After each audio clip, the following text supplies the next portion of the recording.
नमस्कार विद्यार्थियों एवं मित्रों, आप सभी का एक बार फिर से आपके अपने परिवार स्टडी 58 के अंदर स्वागत है।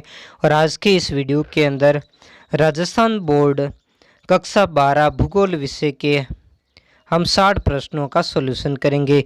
ये 60 प्रश्न वन लाइनर प्रकार के हैं। इससे पहले 1 से 40 प्रश्नों का हमने सॉल्यूशन कर दिया था वन लाइनर का। इसके अलावा ऑब्जेक्टिव टाइप के जो 100 प्रश्न थे उनका भी हमने सॉल्यूशन कर रखा है। अगर वो वाले वीडियो आपने नहीं देखे तो प्लेलिस्ट के अंदर जाकर देख लीजिए, जिसका लिंक भी मैं आई बटन के अंदर दे दूंगा। तो साथ साथ में इन प्रश्नों के आप उत्तर भी कमेंट बॉक्स में दीजिए। अगर आप मेरे चैनल पर पहली बार आए तो प्लीज़ चैनल को सब्सक्राइब करें, वीडियो को लाइक कमेंट शेयर ज़रूर करें। और अगर ऐड वगैरह आए थोड़ी उसको देख करके क्लिक बैट करके आप मेरी मदद करें। इसके अलावा आपको बताना चाहूँगा कि आप पे अगर कोई साथी कक्षा 10वीं या 12वीं में आए हैं, और क्योंकि इस बार कक्षा 10वीं और 12वीं में एनसीईआरटी सिलेबस लागू होगा, तो उसके वीडियो भी लगातार इस चैनल पर अपलोड किए जा रहे हैं। तो इसके बारे में उन्हें ज़रूर बताएं और अपने मित्रों तक भी पहुंचाएं। और आपके इतिहास वाला भी एक जो नेक्स्ट पार्ट भी जल्द ही अपलोड होगा। इसमें हम देखते हैं क्वेश्चन संख्या 41 से देखते हैं 41 से देखते हैं कि सूती वस्त्र उद्योग के लिए कैसी जलवायु आवश्यक है। क्या प्रश्न है? सूती वस्त्र उद्योग के लिए कैसी जलवायु आवश्यक है। तो जो सूती वस्त्र उद्योग है उसके लिए आपको आर्द्र जलवायु चाहिए। कैसी चाहिए? आर्द्र जलवायु होनी चाहिए। तो आर्द्र जलवायु आवश्यक है, क्योंकि ये जो सूती वस्त्र उद्योगों की मुख्य रूप से जो स्थापना और इसके लिए जो कच्चा माल वो कहाँ पर होता है, वो उष्ण और उपोष्ण जो कटिबंध वाले देशों में ही इसके लिए होता है। तो वहीं पर अधिकतर इसका क्या होता है? विकास होता है। क्वेश्चन संख्या अगला है, क्वेश्चन संख्या 42 है अगला।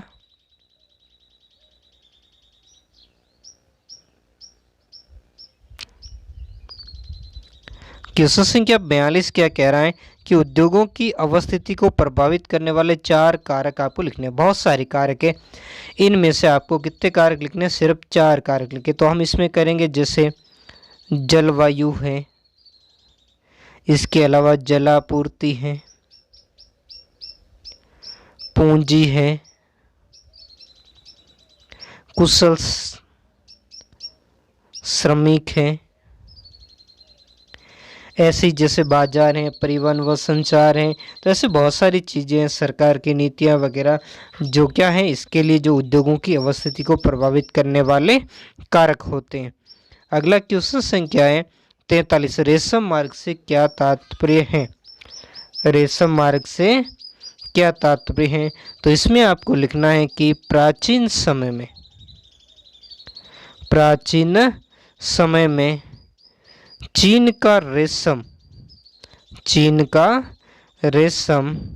स्थल मार्ग से, कैसे मार्ग से? स्थल मार्ग से यूरोप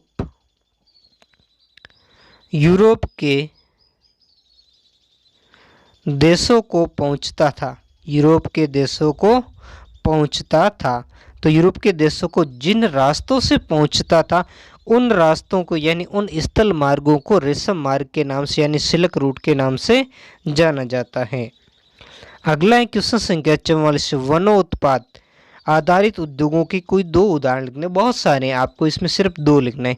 तो आप पहला एक लिख सकते हो कागज व लुगदी उद्योग। कैसा उद्योग है? कागज व लुगदी उद्योग है। दूसरा आप लिख सकते हो फर्नीचर उद्योग है ना। ऐसे और भी आपको दिया सिलाई उद्योग है, लाख उद्योग है। ऐसे ही आप इनके अन्य प्रकार भी लिख सकते हो। अगला हमारा प्रश्न है 45। सड़क निर्माण किस व्यवसाय से संबंधित है? तो ये जो द्वितीयक व्यवसाय है उससे संबंधित है। अगला हमारा क्वेश्चन संख्या 46 है। अम्लीय वर्षा के कोई 2 कारण लिखिए। कैसी वर्षा के? अम्लीय वर्षा के। वैसे तो बहुत सारे कारण हैं इस अम्लीय वर्षा के, लेकिन मुख्य रूप से मैं इनकी जो गैस हैं जैसे NO2 है, SO2 है, NO है या CO है, तो ये जो गैस है इन गैसों के कारण ही क्या होती है? अम्लीय वर्षा होती है। अगला प्रश्न है, अंतर्राष्ट्रीय ओजोन परत सुरक्षा दिवस कब मनाया जाता है? तो अंतर्राष्ट्रीय जो ओजोन परत सुरक्षा दिवस वो कब मनाया जाता है? जो प्रतिवर्ष 16 सितंबर को मनाया जाता है। अगला क्वेश्चन संख्या 48 से ध्वनि प्रदूषण के कोई दो दुष्प्रभाव लिखिए। यानी दुष्प्रभाव मतलब गलत प्रभाव जो इसके पड़ते हैं, या इससे हम हानि भी कह सकते हैं। तो इससे तो पहला क्या आप लिख सकते हो कि मानव मस्तिष्क पर क्या पड़ता है? मानव मस्तिष्क पर प्रतिकूल प्रभाव पड़ता है। प्रतिकूल का मतलब जो खतरनाक या प्रभाव पड़ता है। ठीक है, इसके अलावा आप इस पर लिख सकते हो मनुष्य में चिड़चिड़ापन हो जाता, बहरापन हो जाता है। ऐसे बहुत सारे कारण हैं जिसमें से आपको इसके दो दुष्प्रभाव आपको लिखने हैं। क्वेश्चन संख्या 49 से पराबैंगनी किरणों को पृथ्वी पर आने से कौन सी परत रोकती है? तो ये रोकने का काम कौन सी परत करती है? ओजोन परत। ओजोन परत के अंदर ओजोन गैस होती है और ये गैस सूर्य से आने वाली पराबैंगनी किरणों से हमारी क्या करती है? रक्षा करती है। हालांकि वर्तमान के अंदर प्रदूषण के कारण इस ओजोन परत में भी छेद होने लग गए हैं। अगला क्वेश्चन है, वायु प्रदूषण को रोकने के दो उपाय लिखने हैं आपको। जो वायु प्रदूषण होता है उसको कैसे रोक सकते हैं? तो एक तो आप क्या करोगे, पर इस वायु प्रदूषण को रोकने के लिए हम क्या करेंगे? वृक्षारोपण करेंगे। अधिक से अधिक क्या करना है? वृक्षारोपण करना है। दूसरा, उद्योगों में नवीन तकनीकी का प्रयोग करना। इसके अलावा उद्योगों को क्या करना है? शहर से बाहर स्थापित करना है। तो ये ऐसे आप इसमें कारण लिख सकते हो।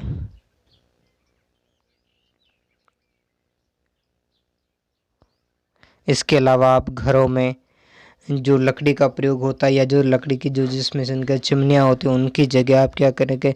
घरों के अंदर रसोई गैस का प्रयोग करोगे। ऐसी बहुत सारी बातें आप इसके अंदर लिख सकते हो। आपको सिर्फ दो बातें पूछिए। अगला है, वर्ष 2011 की जनगणना के अनुसार जनसंख्या की दृष्टि से भारत का सबसे बड़ा राज्य कौन सा है? इन्होंने पूछा है कि जनसंख्या की दृष्टि से भारत का सबसे बड़ा राज्य कौन सा है? तो भारत का सबसे बड़ा राज्य इन्होंने पूछा कि जनसंख्या की दृष्टि से कौन सा है, तो वो है आपके उत्तर प्रदेश। कौन सा राज्य है? उत्तर प्रदेश। अगला क्वेश्चन संख्या 52 है, वर्ष 2011 की जनगणना के अनुसार भारत का जनसंख्या घनत्व कितना है? भारत का क्या पूछा? जनसंख्या घनत्व कितना है? तो भारत का जनसंख्या घनत्व कितना है? 282 व्यक्ति प्रति वर्ग किलोमीटर। आपको कमेंट करके बताना कि राजस्थान का जनसंख्या घनत्व कितना है। अगला क्वेश्चन है, भारत का क्षेत्रफल विश्व का कितना प्रतिशत है? भारत का जो क्षेत्रफल है, तो आप इसका आंसर लिखोगे लगभग 2.4%। कितना है? लगभग 2.4%। आप मुझे कमेंट करके बताइए कि क्षेत्रफल की दृष्टि से भारत का विश्व में कौन सा स्थान है। अगला क्वेश्चन है, क्वेश्चन संख्या 54 है कि जनसंख्या वितरण को नियंत्रित करने वाले कोई दो कारक बताने। कारक मतलब कारण आपको इसमें बताने हैं जो क्या करता है जनसंख्या के वितरण मतलब इसका फैलाव। कहीं जनसंख्या सघन पाई जाती है तो कहीं जनसंख्या विरल पाई जाती है। तो इसके कारण क्या है? तो इसका कारण आप बहुत सारे कारण है, आपके यहाँ दो पूछा आप लिख सकते हो। जैसे आप एक कारण आप लिख सकते हो जलवायु है, दूसरा कारण आप लिख सकते हो धरातल, इसके अलावा जल की प्राप्ति, खनिज संसाधन। ऐसे बहुत सारे कारक है, उन कारकों को आप नोट डाउन कर सकते हो। अगला क्वेश्चन संख्या 55, 2011 की जनगणना अनुसार भारत की जनसंख्या कितनी है? इसने पूरा एग्जैक्ट आंकड़ा पूछ लिया। तो 1 अरब है, 21 करोड़ है, फिर 1 लाख है, उसके बाद 93,000, फिर है 422 व्यक्ति हैं। तो ये भारत की क्या है? कुल जनसंख्या है। अगला क्वेश्चन है, वर्ष 2011 की जनगणना अनुसार भारत का न्यूनतम जनसंख्या घनत्व वाला राज्य कौन सा है? तो ये राज्य कौन सा है? अरुणाचल प्रदेश है। कैसा कौन सा प्रदेश है? अरुणाचल प्रदेश। और अरुणाचल प्रदेश का जनसंख्या घनत्व कितना है?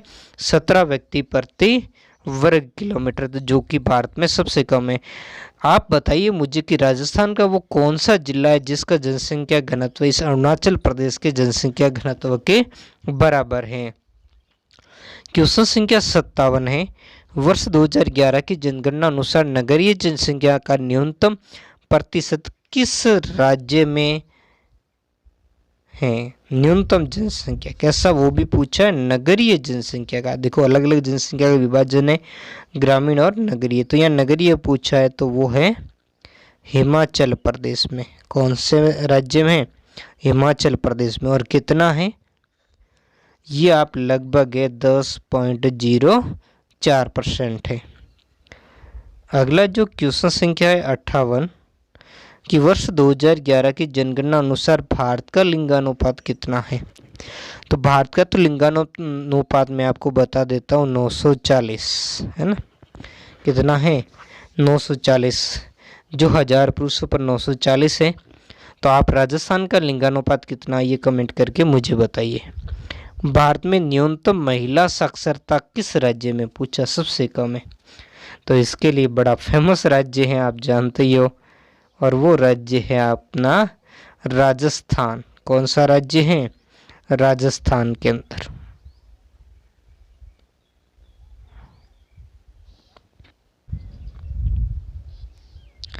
क्वेश्चन संख्या जो 59 है कि भारत में न्यूनतम महिला साक्षरता किस राज्य में? तो भारत के अंदर जो न्यूनतम महिला साक्षरता है वो कौन से राज्य में है? राजस्थान राज्य में। कौन से राज्य में? राजस्थान राज्य में। और कितनी है? ये है 52.7% के आसपास है। अगला है भारत में सबसे कम साक्षरता दर किस राज्य में है? तो ये जो दर है ये आपके हैं बिहार राज्य में। कौन से राज्य में? बिहार में। और कितनी है?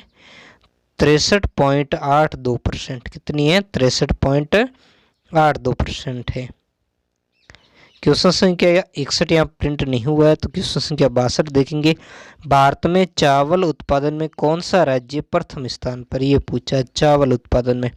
तो ये राज्य है आपका पश्चिमी बंगाल, वेस्ट बंगाल। अगला क्वेश्चन है कपास की फसल के लिए कितने दिन पाला रहित रहना आवश्यक है? तो इसमें दिनों की संख्या आपकी कितनी है? 200। अगला है सर्वाधिक चाय उत्पादन वाला भारतीय राज्य कौन सा है? तो ये है आपका आसाम। आसाम इसका नाम है वर्तमान में, इसको असम नाम से भी हम जानते हैं। अगला है खरीफ की कोई दो फसलों के नाम लिखिए।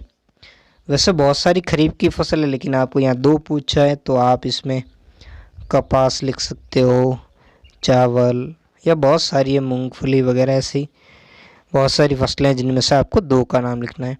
क्वेश्चन संख्या 66 से कोई दो रेशेदार फसलों के नाम लिखिए। तो हम पहली फसल लिख देंगे इसमें कपास और दूसरी फसल इसमें लिख देंगे जूट, जिनमें क्या पाया जाता है? ये रेशेदार फसलें। अगला क्वेश्चन है भारतीय कृषि को मानसून का जुआ क्यों कहा जाता है? तो बहुत ही बढ़िया क्वेश्चन है। तो आप यहाँ लिखोगे भारतीय कृषि की मानसून पर निर्भरता के कारण भारतीय कृषि को मानसून का जुआ कहा जाता है, क्योंकि हमारे यहाँ उतनी सिंचाई के साधनों का विकास नहीं हुआ। अधिकतर हम मानसून पर निर्भर। अगर मानसून अच्छा रहा तो फसलें भी अच्छी होती है, अगर मानसून खराब रहा या अकाल वगैरह गिर गया या अतिवृष्टि हो गई या अनावृष्टि हो गई तो उससे फसलों का उत्पादन भी क्या होता है? प्रभावित होता है। अगला क्वेश्चन 68 है बंदरगाह पर स्थित भारत का पहला इस्पात संयंत्र कौन सा है? तो ये आपका जो है वो है विशाखापट्टनम। कौन सा इस्पात संयंत्र है? विशाखापट्टनम जो इस्पात संयंत्र है वो है भारत का। अगला क्वेश्चन संख्या 69 है भारत की ऊनी वस्त्र की, ये वस्त्र है, वस्त्र की पहली मिल की स्थापना कब व कहाँ स्थापित की? पहले पूछा इन्होंने कब, फिर पूछा है कहाँ। तो वो कब की गई थी पहली? ये आपका हो गया 1876। और कहाँ पर की गई थी? ये जवाब हो गया आपका कानपुर। तो 1876 में कानपुर में लाल इमली नाम से, किस नाम से की गई थी? लाल इमली नाम से इसकी स्थापना की गई थी। अगला क्वेश्चन है 70 सूती वस्त्र उत्पादन के कारण भारत के किस शहर को पूर्व का बोस्टन कहा जाता है? बड़ा प्यारा सा क्वेश्चन है और इसका जवाब भी बड़ा प्यारा सा है, अहमदाबाद, जो गुजरात राज्य में स्थित है।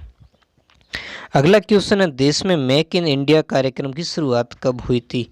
तो जो देश में मेक इन इंडिया कार्यक्रम है उसकी शुरुआत कब होती है? 25 सितंबर 2014 को होती है। क्वेश्चन संख्या 72 है कि भारत की सिलिकॉन वैली किसे कहा जाता है? यानी उस सिटी का नाम बताना जिसको सिलिकॉन वैली कहा जाता है। तो ये वो सिटी कौन सी है? बेंगलुरु, जो कर्नाटक में स्थित है। अगला जो क्वेश्चन है वो क्वेश्चन है कि दुर्गापुर इस्पात संयंत्र भारत के किस राज्य में? तो जो दुर्गापुर इस्पात संयंत्र है वो किसमें? पश्चिमी बंगाल में, यानी वेस्ट बंगाल में स्थापित, जो ब्रिटेन के सहयोग से क्या किया गया था? स्थापित किया गया था। और कब किया गया था ये आप मुझे कमेंट करके बताइए। अगला टिस्को का पूरा नाम आपको लिखना है, टिस्को का। तो टी से आपके हो जाएगा टाटा, आई से हो जाएगा आयरन, और एस से आपका हो आयरन के बाद एंड, और फिर एस से हो जाएगा स्टील, और फिर सी ओ से आपका हो जाएगा ये कंपनी। तो इसका पूरा नाम है Tata iron and steel company. आप कमेंट बॉक्स में बताइए ये कहाँ पर स्थित है। अगला क्वेश्चन है, भारत में सर्वप्रथम रेल किन दो नगरों के बीच में चलाएगी? कौन से दो नगर है? तो वो नगर है आपका, एक तो है मुंबई और दूसरा नगर कौन सा है? थाने है। तो मुंबई से थाने के बीच में। अब मैं आपको डेट भी बता देता हूँ। डेट है 16 अप्रैल 1853 ईस्वी को ये चलाई गई थी। अगला जो क्वेश्चन है वो है, भारत में मेट्रो रेल की शुरुआत सर्वप्रथम किस शहर में हुई थी? तो वो शहर का नाम है आपका कोलकाता। आपको कमेंट में बताना है कि कोलकाता कहाँ स्थित है, कौन से राज्य में। यहाँ पर 1972 के अंदर मेट्रो रेल चलाई गई थी। इसके बाद दिल्ली है, बम्बई है, बेंगलुरु है आदि विभिन्न शहरों में चलाई गई। जयपुर में भी मेट्रो रेल चलाई गई है। अगला क्वेश्चन है, सीमा सड़क संगठन का मुख्य उद्देश्य क्या है? तो जो सीमा सड़क संगठन है उसका मुख्य उद्देश्य क्या है? उसका मुख्य उद्देश्य है सीमावर्ती क्षेत्रों में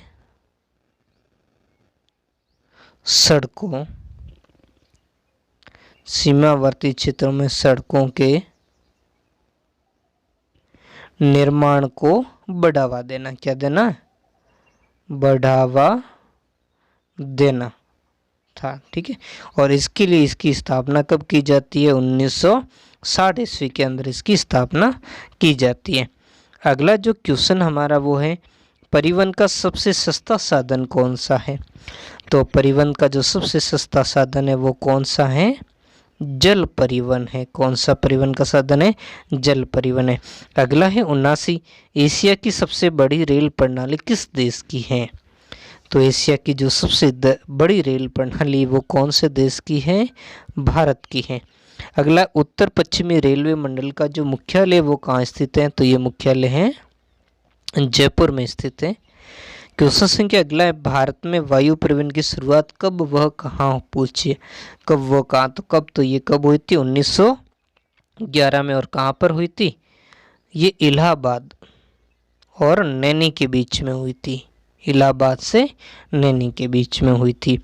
अगला क्वेश्चन है, पुष्कर झील राजस्थान के कौन से जिले में स्थित है? तो पुष्कर झील राजस्थान का जो हृदय स्थल है अजमेर जिले के अंदर अवस्थित है। क्वेश्चन संख्या अगला 83 है, नक्की झील कहाँ स्थित है? तो नक्की झील कहाँ पर है? राजस्थान का पर्यटन स्थल है माउंट आबू, जिसको राजस्थान का शिमला भी कहते हैं। ये कौन से जिले में अवस्थित है? सिरोही जिले के अंदर ये अवस्थित है। अगला, राजस्थान में जल संग्रहण की दो परंपरागत विधियां। तो बहुत सारी विधियां, इसमें से आपको दो लिखनी। जैसे हम यहाँ लिख सकते हैं जोहड़ है, फिर दूसरा हम यहाँ लिख सकते हैं नाड़ी है, फिर कुई है, ऐसे बहुत सारे तालाब है, टांका, टांबा, है ना। तो इस तरीके से बहुत सारी जो यहाँ जल संरक्षण को बढ़ावा देने वाली विधियाँ, खड़ीन वगैरह बहुत सारी है। इसमें से आपको दो का लिखना है। अगला जो क्वेश्चन, राजस्थान में नहरों से सर्वाधिक सिंचाई किस जिले में होती है? तो नहरों से सर्वाधिक जो सिंचाई है वो राजस्थान के श्री गंगानगर जिले में होती है। दूसरा क्वेश्चन है अगला, राजस्थान में तालाबों द्वारा सिंचाई में प्रथम स्थान किस जिले का है? तो ये भीलवाड़ा। तो राजस्थान का जो दक्षिणी और पूर्वी क्षेत्र है वहाँ पर ये तालाबों से ज़्यादा सिंचाई होती है। आप मुझे कमेंट करके बताइए राजस्थान में सबसे ज़्यादा सिंचाई कौन से सिंचाई के साधनों द्वारा होती है। अगला क्वेश्चन है, राजस्थान की कोई दो बहुउद्देशीय परियोजनाओं के नाम लिखिए। बहुत सारी आपको कोई दो के नाम लिखते हैं तो हम यहाँ लिख सकते हैं चंबल परियोजना है, इसके अलावा आप लिख सकते हो भाखड़ा नागल परियोजना है ना, माई बजाज जागर परियोजना है, व्यास परियोजना है। तो ऐसे आपको दो बहुउद्देशीय परियोजनाओं की क्या लिखने यहाँ पर नाम लिखने। अगला क्वेश्चन है, चंबल परियोजना में किन दो राज्यों की हिस्सेदारी है? तो जो चंबल बहुउद्देशीय परियोजना है इसमें कौन से दो राज्यों की हिस्सेदारी है? एक तो राज्य है राजस्थान, पहला राज्य कौन सा? राजस्थान है, और दूसरा राज्य है आपके मध्य प्रदेश। इन दो राज्यों की क्या है? हिस्सेदारी है। अगला क्वेश्चन है, राजस्थान में मकराना किस खनिज के लिए प्रसिद्ध है? तो ये है संगमरमर खनिज के लिए। अगला क्वेश्चन है, राजस्थान में पहला सीमेंट कारखाना कहाँ स्थापित किया गया? तो इसमें आपको लिखना है लाखेरी बूंदी में। कहाँ पर? लाखेरी बूंदी में। अब कब किया गया था ये भी मैं आपको बता देता हूँ। तो ये 1915 में किसने किया था? जो एससीसी नामक कंपनी थी उसके द्वारा ये स्थापित किया गया था। अगला जो क्वेश्चन है, राजस्थान में उत्पादित कोई दो धात्विक खनिजों के, बहुत सारे धात्विक खनिज आप लिख सकते हो दो के नाम, जैसे तांबा है, सीसा जस्ता है, चांदी है, टंगस्टन है। तो ऐसे बहुत सारे आप दो के इसमें नाम लिखने। अगला जो क्वेश्चन है, राजस्थान में प्रथम सूती वस्त्र कारखाना की स्थापना कब व कहाँ की गई थी?